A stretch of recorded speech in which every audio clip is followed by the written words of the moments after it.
As a kid and teenager, I was the classic case of someone who didn't exactly shine in sports.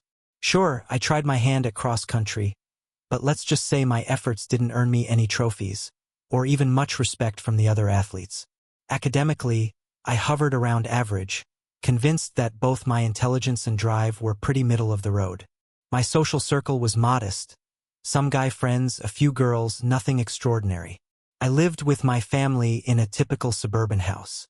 Even my name, Ethan Rivers, had an ordinary ring to it. Nobody, not even my family, could have guessed that someone as unremarkable as me would experience two pivotal turning points. But life has a way of surprising you. The first revelation came when I was 14. I stumbled upon an article comparing genius to sheer incompetence, featuring Lucas Trent, America's legendary chess grandmaster. Something about it lit a spark in me. Chess, which I'd never given much thought to, suddenly fascinated me. Although I'd always considered myself just okay, intellectually, chess revealed a sharper, more intuitive side of my mind. I dived headfirst into the world of chess strategy, devouring books and joining the school chess club. Pretty soon, I was competing first in local tournaments through my junior school, then at a summer camp. Fast forward a few years to my senior year in high school, and I transformed into something remarkable. By 18, my chess skills were so refined that I secured a college scholarship. It might surprise you, but dozens of U.S. colleges offer full scholarships for chess players. While my grades were still nothing to write home about, hovering slightly above average, chess gave me an edge, especially in subjects like math. That's how I landed a full ride to a decent college. Believe it or not, there's a community out there for chess enthusiasts or something close to it. Back in my hometown, my growing reputation as a chess prodigy didn't go unnoticed. It even led to some unexpected attention from girls, both from my school and the surrounding area. One of those girls, Sophia, became the catalyst for my second major life shift. Sophia went to the local Catholic girls' school. She wasn't drop-dead gorgeous, but she wasn't plain either. What caught my eye were her stunning legs, which I first noticed during a gymnastics competition at the same summer camp where I taught chess. At the time, I felt drawn to her but held back from making a move until school resumed. Throughout the year, we kept crossing paths in ways that felt almost too coincidental. As I debated whether to act on the chemistry between us, I started noticing changes in myself. My voice deepened, and my appearance matured subtly but noticeably. One Saturday, during an out-of-town chess tournament, Sophia happened to be nearby. After I clinched an easy win, I didn't even have to play the final match. She offered me a ride home. I let my coach and teammates know I'd catch up with them on Monday and hopped into her car. On the drive back, her flirtation became unmistakable, punctuated by a daring moment when she teasingly lifted her skirt just shy of her underwear. I wasn't oblivious, her legs were captivating. Later that evening, we made plans to see a movie. When I picked her up, she greeted me with a kiss that was as sweet as it was unexpected. I thought it might turn out to be a memorable night, but it ended up surpassing every expectation. When I arrived at her house, her outfit hinted at something more daring than a simple movie date. That's when I found out her parents wouldn't be home for hours. She wasted no time, kissing me with a passion that left no room for doubt. Though I was a virgin, it was clear Sophia wasn't. We quickly found ourselves in uncharted territory, both literally and figuratively. To put it simply, that night marked my first experience with intimacy. While Sophia hoped for a repeat performance, I didn't quite have it in me. Still, we shared intimate pillow talk, and I discovered a surprising joy in the tenderness of kissing and caressing her. When I finally left her house a few hours later, she made me promise we'd meet again. A promise I made with absolute sincerity. Sophia told me I'd stirred in her the same kind of fire and curiosity I'd once reserved for chess. That moment, I resolved to become not just a good lover but an exceptional one. Deep down, though, I knew our relationship had an expiration date. Someone like Sophia, with her charm and confidence, would inevitably attract men who were more conventionally handsome. If I wanted to stand out, I needed an edge. When she openly praised me as the ultimate mating god, and insisted that, even while seeing others, I was leagues ahead of them, I realized it was time to aim for something greater. I started looking for new possibilities. Sophia and I didn't share a deep emotional bond. Even though we were intimate almost 3 times a week, our relationship lacked real love. She wanted to maintain our casual arrangement as we transitioned to college, but her parents' refusal to fund her education meant our paths naturally diverged. My scholarship took me in a different direction, and by the end of summer, we parted ways. During my college years, Sophia and I only reconnected occasionally, mostly during summer breaks. While we had fun, and she often remarked that I'd improved since high school, I had already shifted my focus. I wanted a meaningful, committed relationship. To my disappointment, there weren't many female chess enthusiasts in college, and competition for attractive partners was intense. I wasn't exactly a classic heartthrob.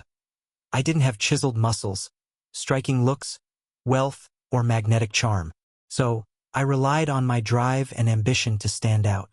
Despite these challenges, I had a fair number of satisfying romantic encounters in my first 2 years of college. However, the women I met weren't exceptionally beautiful, nor did they boast about being with me. Many hoped for a lasting relationship, but I found myself yearning for something more. Someone I could see as a potential girlfriend or even a future wife, not just a casual fling. By the end of my junior year, I was ready to put a carefully crafted plan into action. The woman I wanted to win over, Catherine, was stunning. She turned heads wherever she went, and I doubted my chances given her many admirers. Still, I believed my best shot was to impress her with my skills in intimacy. Catherine, however, had a close friend and sorority sister, Olivia, who was far more approachable and chatty. Though not as dazzling as Catherine, Olivia had her own appeal. We ended up crossing paths frequently, thanks to shared classes during the first semester of my junior year. The turning point came at an outdoor party where Olivia was arguing with her drunk date. Sensing an opportunity, I stepped in, diffused the situation, and offered her a ride home. She accepted, clearly relieved. On the way to her apartment, Olivia, still tipsy, leaned into me several times. Her uninhibited nature, amplified by the alcohol, led her to bring up some eyebrow-raising topics. One in particular caught me completely off guard. "Hey, do you remember that girl who raved about your, hidden talents? Was she exaggerating? Or are you really that good?" I blinked, unsure how to respond. "I'm not sure who you're talking about," I said with a grin, genuinely surprised. None of my previous partners had ever discussed me with anyone else, or so I thought. Maybe it was Hannah or Chloe. Someone like that, she mused. I ran into her at a party. She was drunk and yelling at some guy, saying he wasn't even close to being as good as Ethan Rivers. "Maybe there's another Ethan Rivers around here," I joked, flashing a playful smile. To make a long story short, Olivia and I ended up back at her apartment that night. I left her thoroughly impressed before she drifted off to sleep. The next day, she turned up at my dorm, shooing away my roommate with casual confidence. Sitting on my bed, she smirked and said, "So, last night, was that real, or did I dream it? Because if it was real, we might be onto something." I laughed. "Well, if you want to know for sure, maybe we should give it another go. This time without the alcohol in the mix." "Don't get ahead of yourself," I replied. "I like you, Olivia, but I'm not looking for anything serious. I don't want you to get the wrong idea, and if I decide to pursue one of your sorority sisters, I don't want this to cause problems." She rolled her eyes. "Relax, genius. I'm not looking for a boyfriend either. And if you're dumb enough to chase one of my sisters, I won't stand in your way. I just want to see if sober you lives up to the hype." "What time should I come over?" I asked, grinning. 8 o'clock, she said with a mischievous smile. "But I have a test the next day, so don't overstay your welcome. If you even last that long," she added with a teasing laugh. The next evening, I hurried through my schoolwork, grabbed a quick dinner, and even practiced some language exercises to clear my mind. I wanted to be at my best. This was a step toward catching Catherine's attention. At exactly 8 p.m., I knocked on Olivia's door. She greeted me warmly, and I wasted no time. I kissed her with passion and intensity, ensuring she couldn't miss the strength and precision of my unusually long, pointed tongue. Sweeping her off her feet, I carried her to the bedroom and made the moment unforgettable for both of us. Afterward, I held her close for a while, then got dressed and left her a note before heading out. It wasn't entirely in line with my grand plan, but I couldn't deny that I'd enjoyed every second. Olivia was one of the most supportive and appreciative partners I'd ever had. The next day, as I was sitting with friends in the student union, Olivia walked in. She looked slightly disheveled, moving with a peculiar stiffness, almost tiptoeing. She strode up to our table, waved off my 3 friends, and slid into the seat beside me. "You know, thanks to you, I bombed my world history test today," Olivia said as she approached me, her tone more teasing than upset. "Didn't you say something like that last night?" I asked, raising an eyebrow. "I told you I had to study for that test," she shot back, crossing her arms but smiling. "And yet you still kept going." "Wait a minute. You didn't exactly stop me, either," I replied with a smirk. "Fair enough," she said, her grin widening. "By the way, being with you, it's quite an experience." She laughed lightly before adding, "So, when are we doing this again? Friday? Saturday? Just not the night before I have classes. Okay? Why not both Friday and Saturday?" I suggested, only half joking. Olivia thought for a moment, tapping her chin theatrically. "Friday for sure," she said. "I'll see if I can rearrange my Saturday plans." That Friday night, I stayed at Olivia's place and discovered something new about myself. Under the right circumstances, it only took me about 5 hours to recharge. What started as a Friday night rendezvous stretched into Saturday morning, leaving me groggy but satisfied. I spent most of Saturday catching up on sleep, preparing for a repeat performance that night. True to form, Saturday night played out almost identically, with the festivities lasting well into the early hours of Sunday morning before we finally called it quits. The following week, I started noticing something unusual. Whenever I passed by during breaks or classes, more and more women, especially attractive ones, would smile at me. One of those smiles came from Catherine. After a few more intense weekends with Olivia, she pulled me aside for a serious talk before yet another Friday night meetup. We sat on a secluded bench, away from the campus buzz. "Ethan, I need to tell you something, and you're probably not going to like it," she began, her voice unusually somber. "Okay," I said cautiously, waiting for the punchline. "So here's the thing.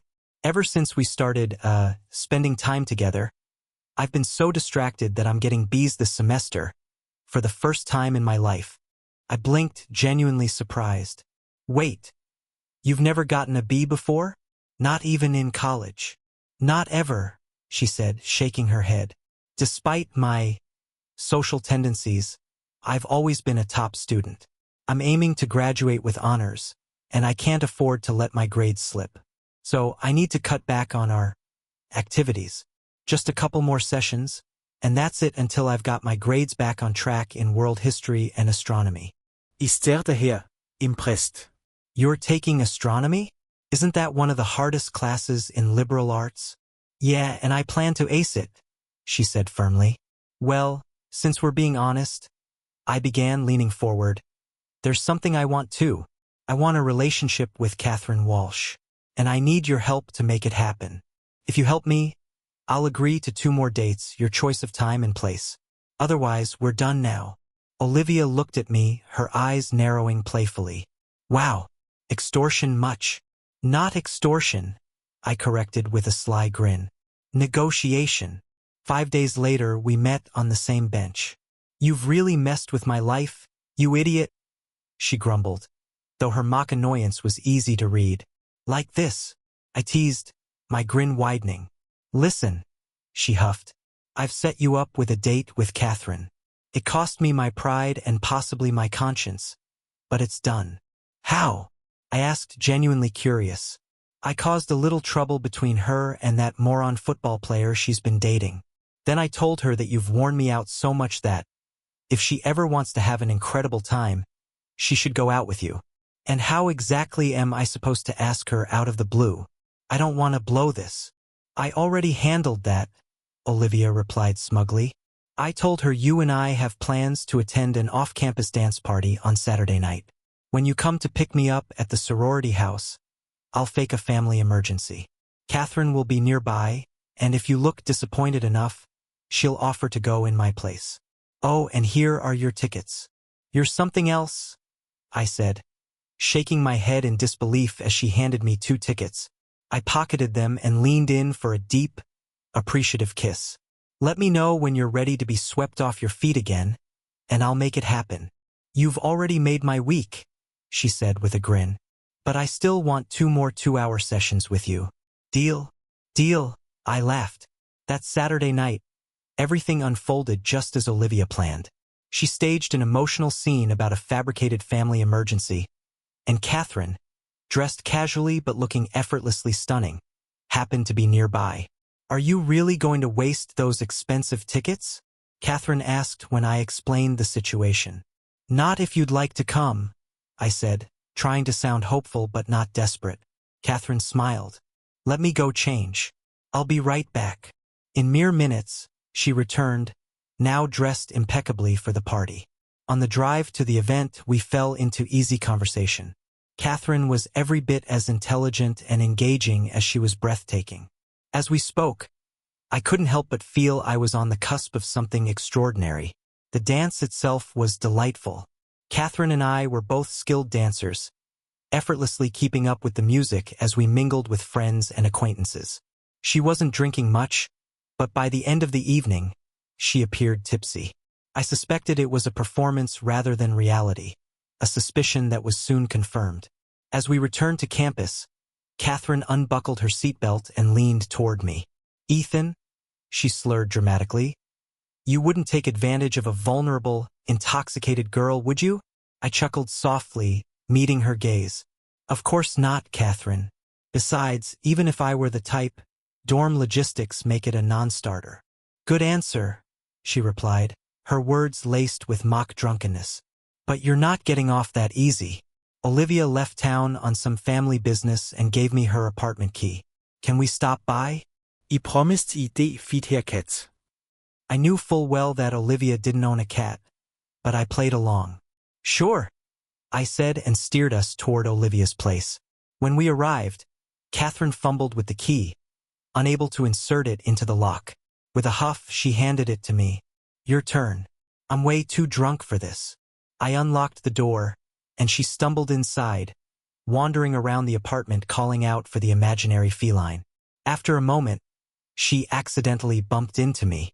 Seizing the opportunity, I kissed her, and to my delight, she kissed me back.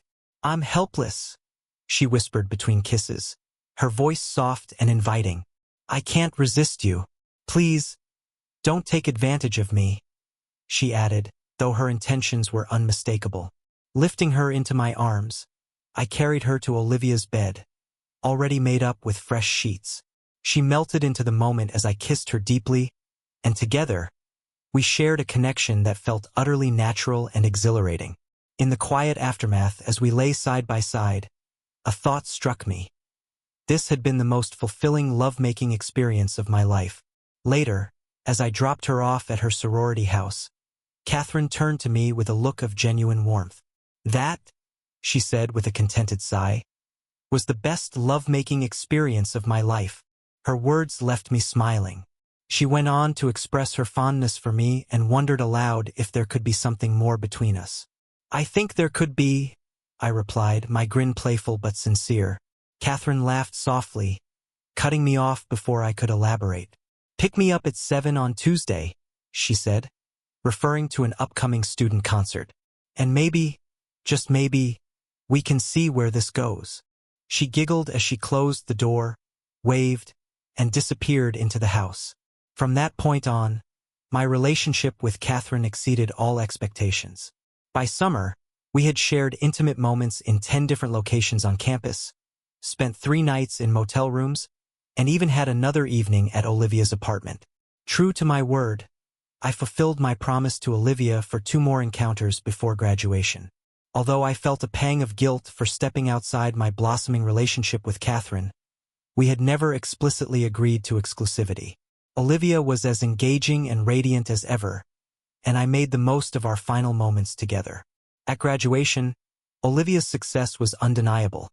She finished as the top student in the School of Arts and Sciences. In celebration, I presented her with a Montblanc pen in an engraved holder. The inscription read, "To Olivia, thank you for your intelligence, selflessness, and allure." She was moved to tears, hugging me tightly. "You're impossible, Ethan," she said, wiping her eyes. Then, with a playful glint, she asked, "Any chance we'll cross paths again? I'm not far, you know." I grinned. "Probably not. But I'll never forget you, Olivia." She chuckled, kissed me lightly on the cheek, and walked away with a smile. Catherine and I continued to grow closer during our final 2 years of college. I remained exclusively devoted to her, even visiting her family's mansion during the summer.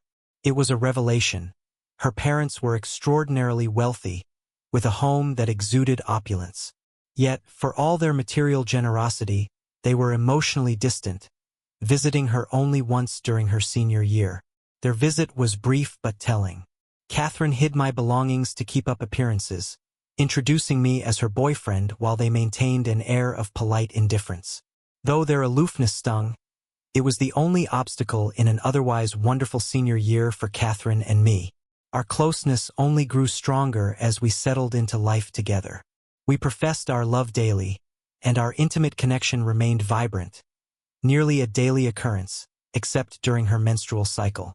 Weekends were often dedicated to pure bliss, allowing us to reconnect after our busy work weeks.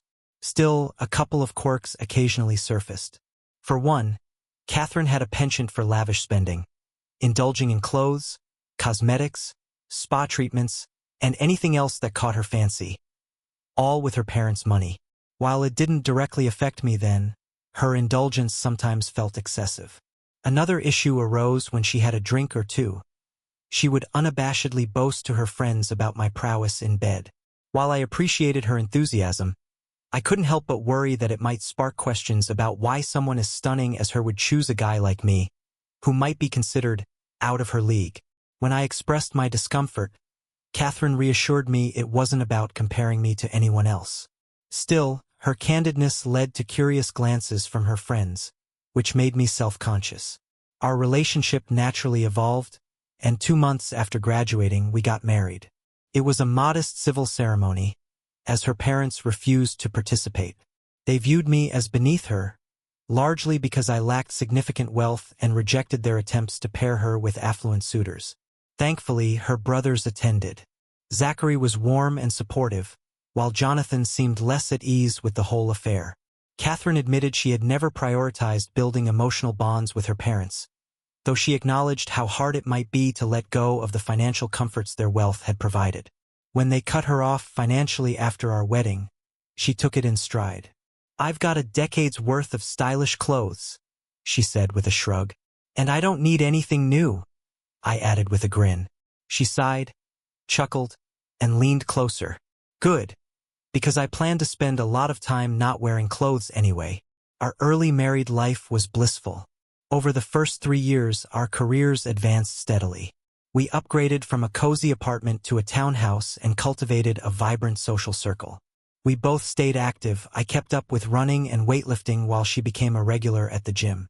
To my surprise, our physical connection only deepened. Though our indulgent marathon sessions had decreased to once a month from our college days, each one was more fulfilling than ever. During this time, Catherine reconnected with an old friend, Clara Wood, her debutante companion from her teenage years. Clara introduced her to the local junior league, a group devoted to charitable work. In our city, however, the junior league was populated largely by affluent women and their impossibly wealthy husbands. Catherine, along with a few others, was an exception. Many of the women were trophy wives, much younger than their partners. Catherine found herself captivated by the world of wealth and extravagance, attending fundraisers at sprawling mansions and mingling with the elite. This exposure reignited her love for luxury and led to an uptick in her spending habits. Soon, her indulgence began to stretch our finances thin. When she started dipping into our modest savings, it triggered our first major argument. It was heated but short-lived, as neither of us was the type to hold grudges. After a particularly indulgent weekend session during which Catherine was especially energetic and loving, things quickly returned to normal. Later that week, she approached me with an unexpected proposal. "Ethan," she began, her tone soft, "I realize I've been overspending, and I'm truly committed to reining it in. But there's something I wanted to share with you. My two closest junior league friends, Clara and Lily, genuinely value my company.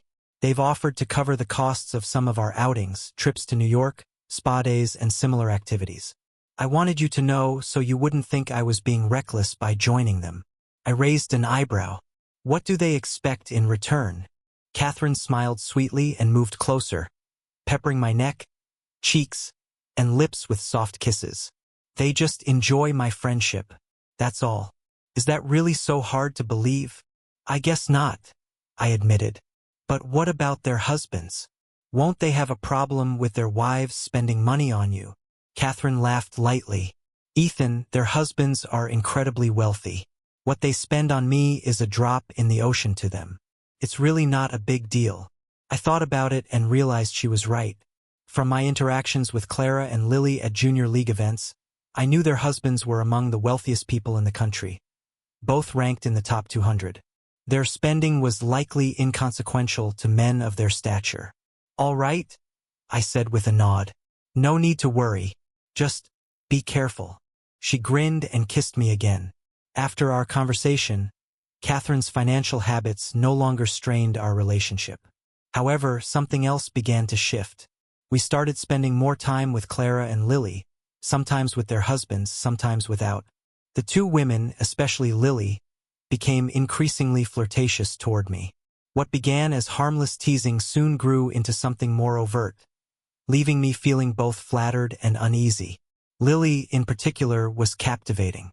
At 29, she radiated a beauty and sophistication that surpassed even the most stunning fashion models. Her aura blended regal elegance with an approachable warmth, making her utterly magnetic. Married to Jacob Pierce, a man in his 70s and ranked 35th on the list of America's wealthiest individuals, Lily embodied the perfect trophy wife.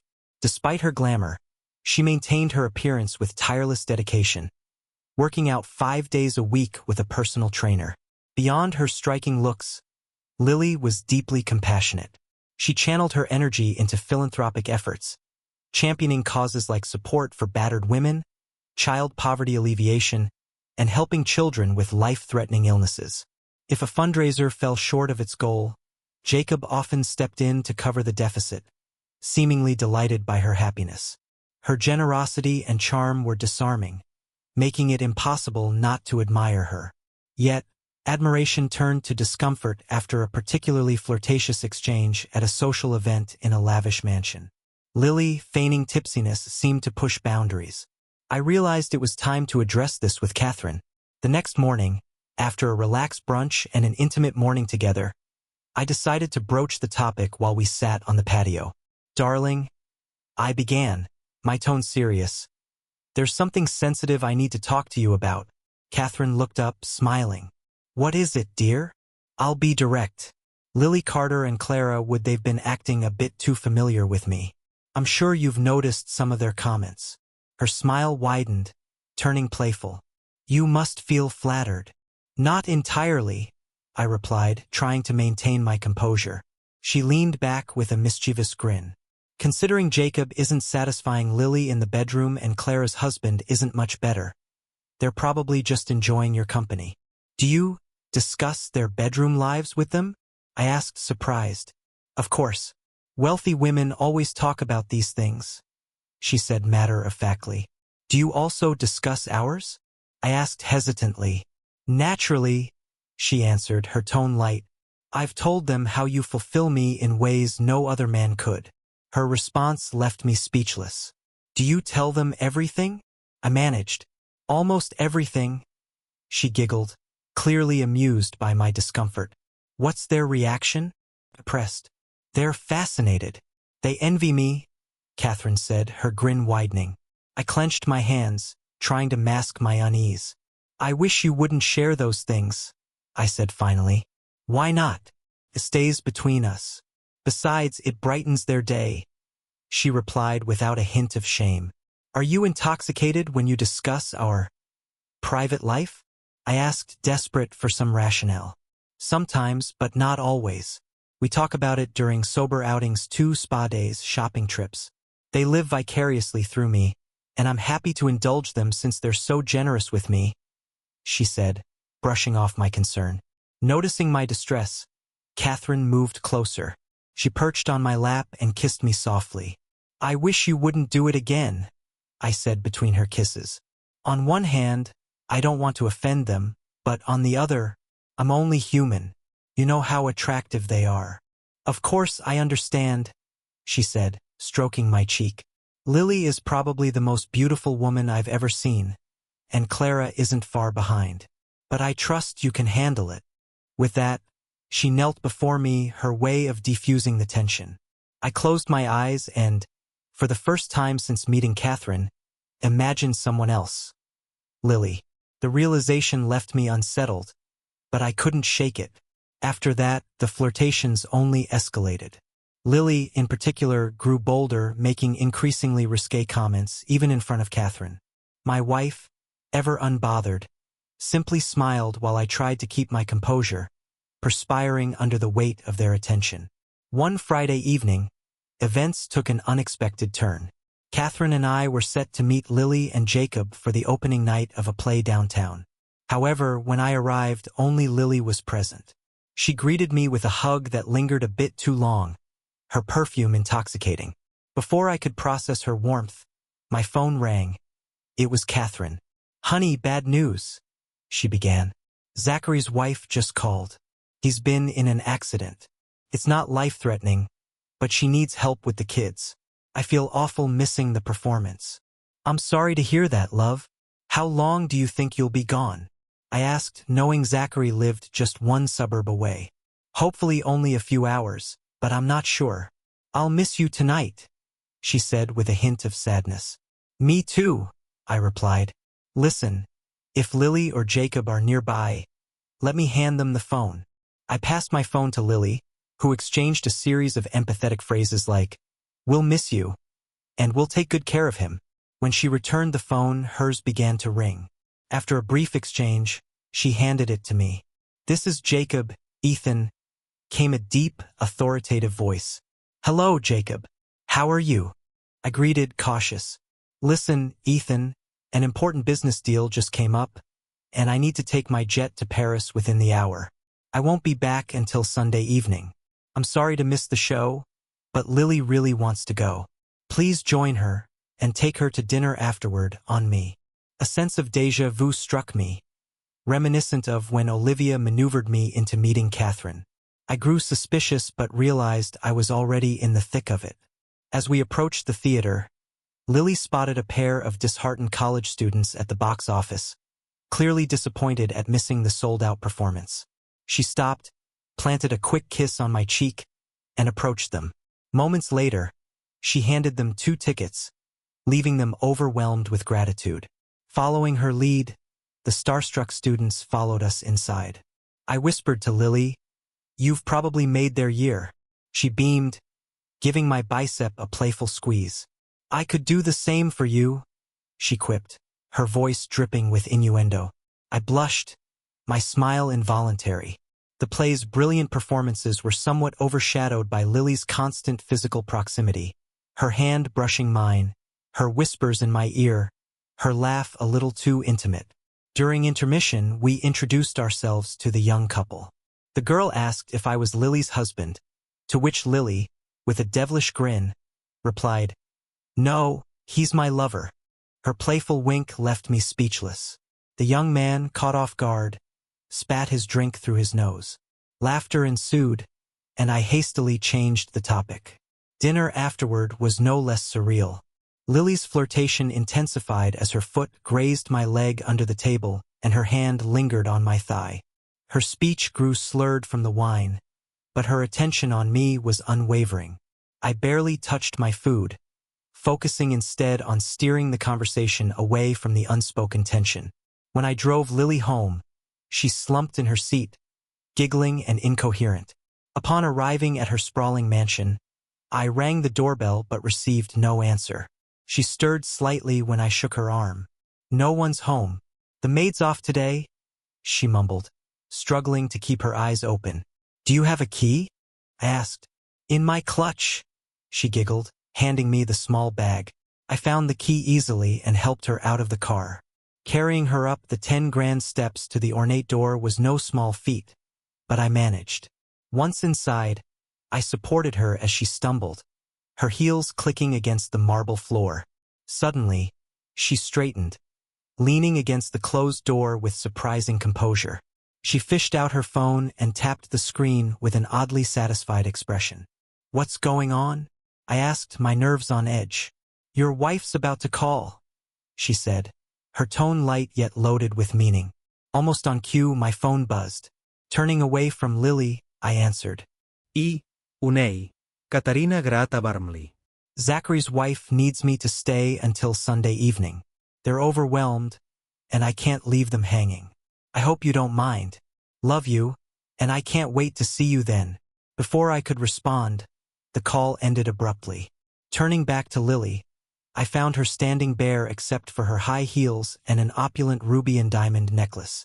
Her figure, bathed in the dim light of the grand entryway, was breathtaking. She leaned against the door with a confident, inviting smile that left me momentarily stunned. What? I stammered, the single word escaping my lips in a daze.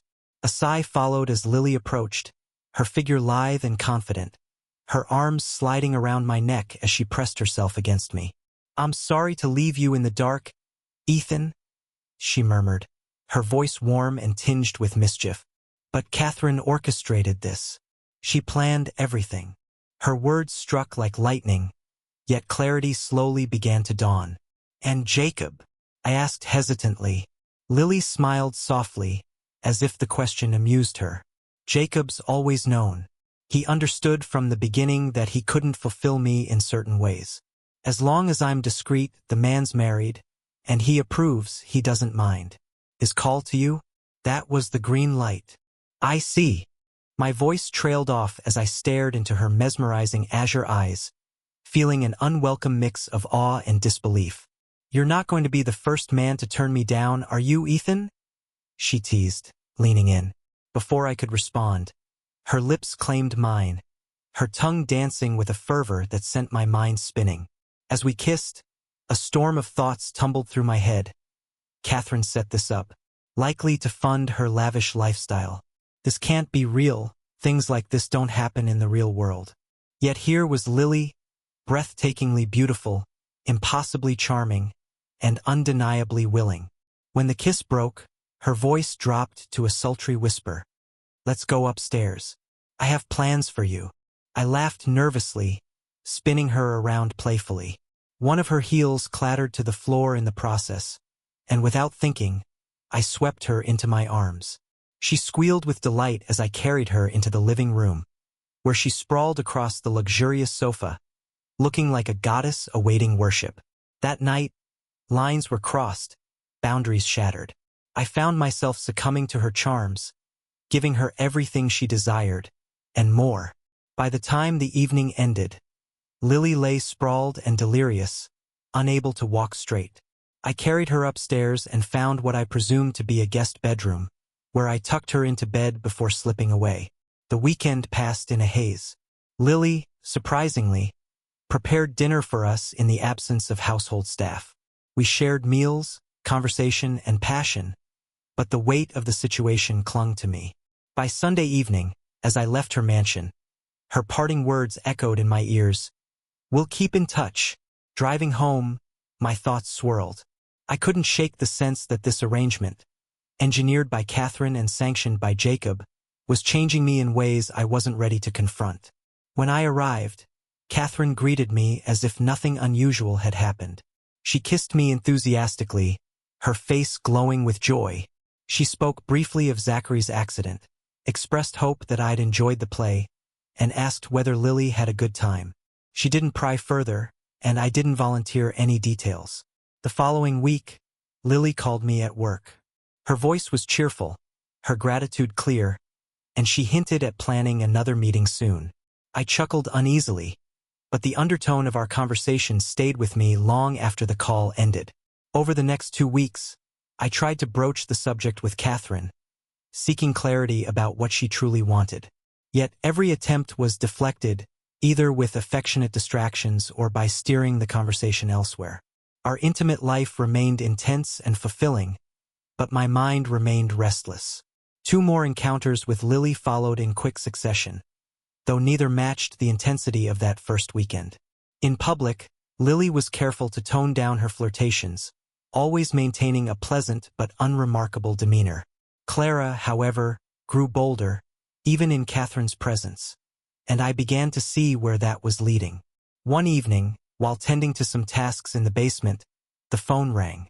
The caller ID displayed Lily's name. Curiosity overcame caution, and I picked up the extension silently, muting the microphone. Upstairs, I could hear Catherine answer cheerfully. As I listened, Catherine's words revealed her deep pride in our relationship. She spoke of me as a rarity among her social circle, a husband who consistently satisfied her, unlike the others. She admitted to taking pleasure in their envy, but what struck me most was her unwavering confidence in our love. That call silenced my inner turmoil. Catherine loved me, and this unconventional arrangement was, to her, an extension of that love. Though I remained uneasy about the implications, I resolved to carry this burden as steadfastly as I could. 3 years have passed since that moment of clarity. My relationship with Catherine has remained strong, though unconventional. I've continued to see Lily, and even Clara occasionally, yet I've drawn a firm line. Catherine is not to take a lover herself. Though unspoken, this boundary is understood, as Clara and Lily have made it clear they share everything with Catherine. Each encounter feels like a duty, one I've come to accept. Clara's passion is straightforward and intense, while Lily's vibrant spirit keeps me returning despite the complexity of our bond. Over time, I've developed feelings for Lily, though I'm unsure if they are reciprocated. Jacob's declining health looms over us, adding an air of uncertainty to our future. And now, with Catherine 8 months pregnant, the dynamic has grown even more intricate. What lies ahead remains unclear, but for now, I press forward, navigating this strange path with as much grace as I can muster.